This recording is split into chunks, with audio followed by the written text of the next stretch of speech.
자식과 거리를 두어라. 자식에게 다 주지 마라. 이제는 이런 말들이 다이어트 상식처럼 다들 알고 있지만 막상 내 자식에게는 안 되는 부분들이 참 많습니다.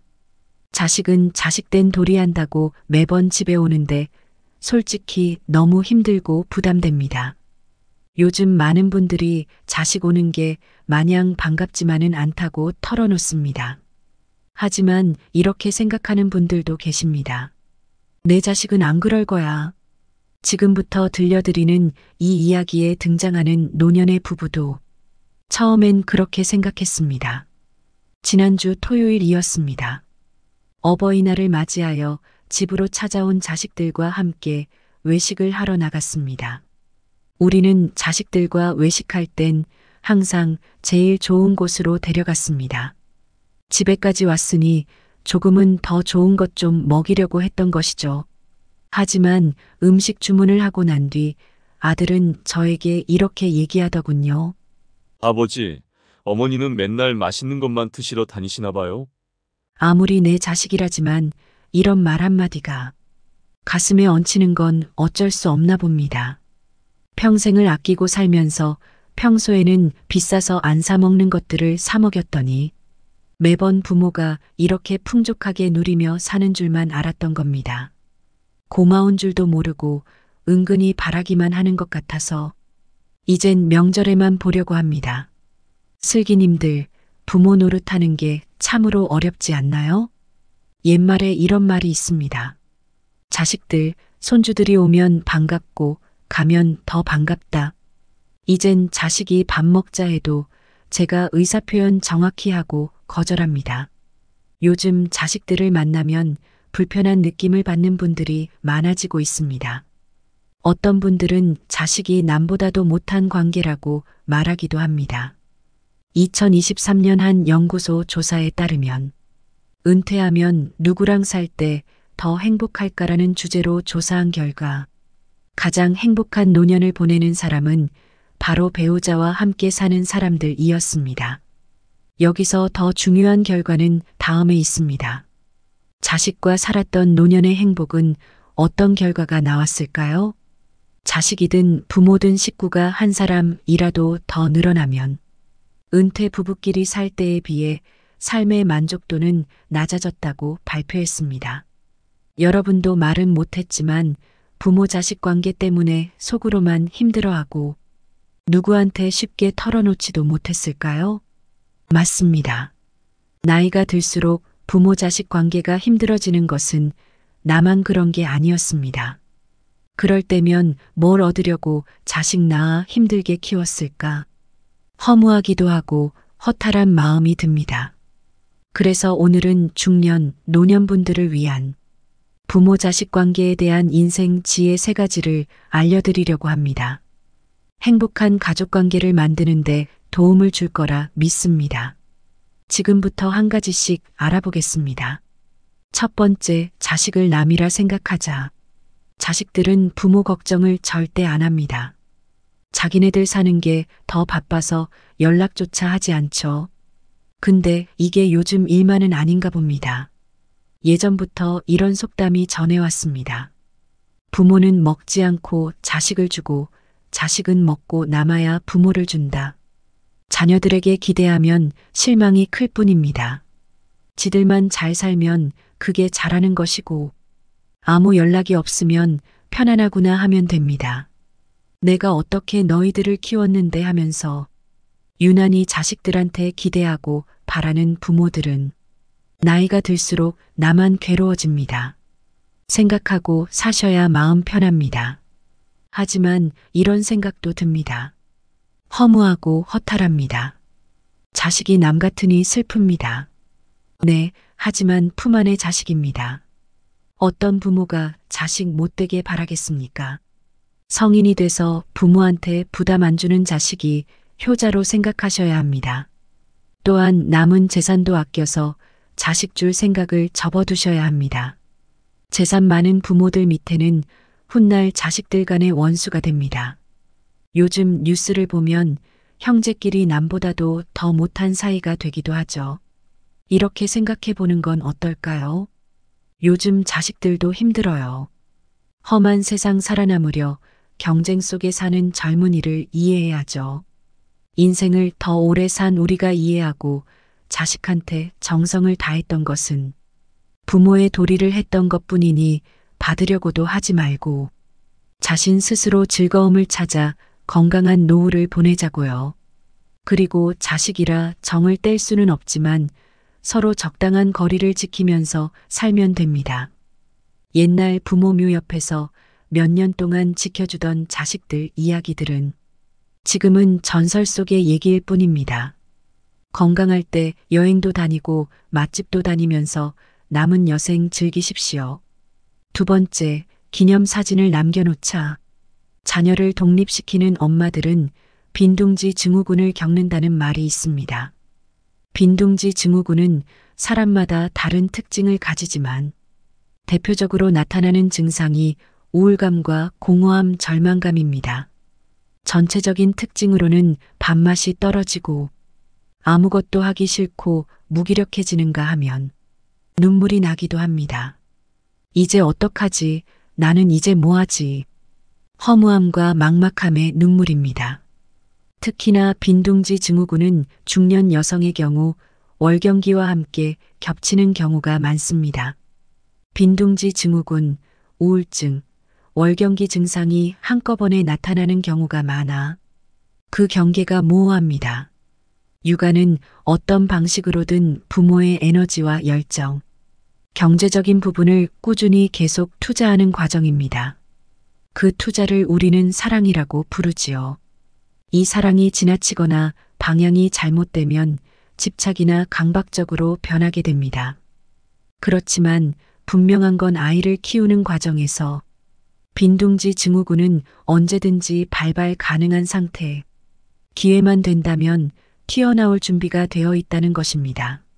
모든 부모는 강약의 차이가 있을 뿐 대부분 아이를 낳는 순간부터 강박증 환자와 비슷해집니다. 모든 감각을 동원하여 24시간 내내 아이들에게 집중하고 몰입하죠.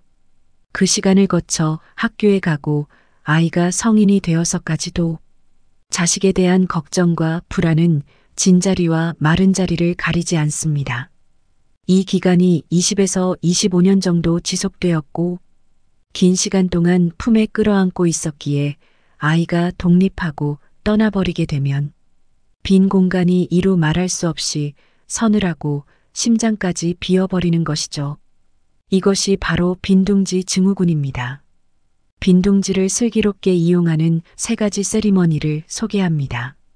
첫 번째, 빈둥지 기념 촬영을 해보세요. 저는 아이들의 독립 시점마다 반드시 기념 사진을 남깁니다. 아이가 취업했을 때, 독립했을 때, 결혼했을 때마다 가족 사진을 하나씩 찍어두는 것이죠.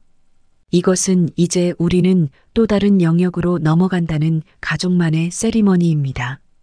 아이가 독립할 때 같이 찍는 사진은 아이에게는 떠난다는 걸, 부모에게는 보낼 준비가 됐다는 걸 알리는 일종의 신호탄이 될 겁니다. 두 번째, 떠나는 자녀에게 선물할 앨범을 만들어주는 것입니다. 동시에 부모도 사진 정리를 하면서 과거를 되새겨보세요. 심리학에서는 통합성이라는 개념이 있습니다. 어떤 신념이나 생각에 있어서 그 생각의 구성 요소들이 모순적이거나 갈등적이지 않고 의미 있게 서로 연결되어 통합적으로 기능하는 것이지요. 좋은 기억이든 나쁜 기억이든 모두 연결되어 이 과거가 나쁘지 않았어라고 하는 통합성의 개념으로 승화되는 것입니다. 기억이 정리를 통해 기쁨으로 재구성되는 것이지요. 세 번째, 버킷리스트를 만들어 보세요. 영화 버킷리스트에서는 2명의 노인이 죽음을 앞두고 꼭 하고 싶은 일들의 리스트를 작성해 하나씩 성취해 나갑니다. 그런데 죽음을 앞두고 버킷리스트를 만들기에는 너무 늦지 않았을까요? 여행도 마음 떨릴 때 가야지 발이 떨릴 때는 못 갑니다. 아이들이 독립하는 그 시기가 정확하게 버킷리스트를 작성하기 딱 좋은 시기입니다. 아이와 부모 모두에게 독립은 건강한 분리의 과정입니다.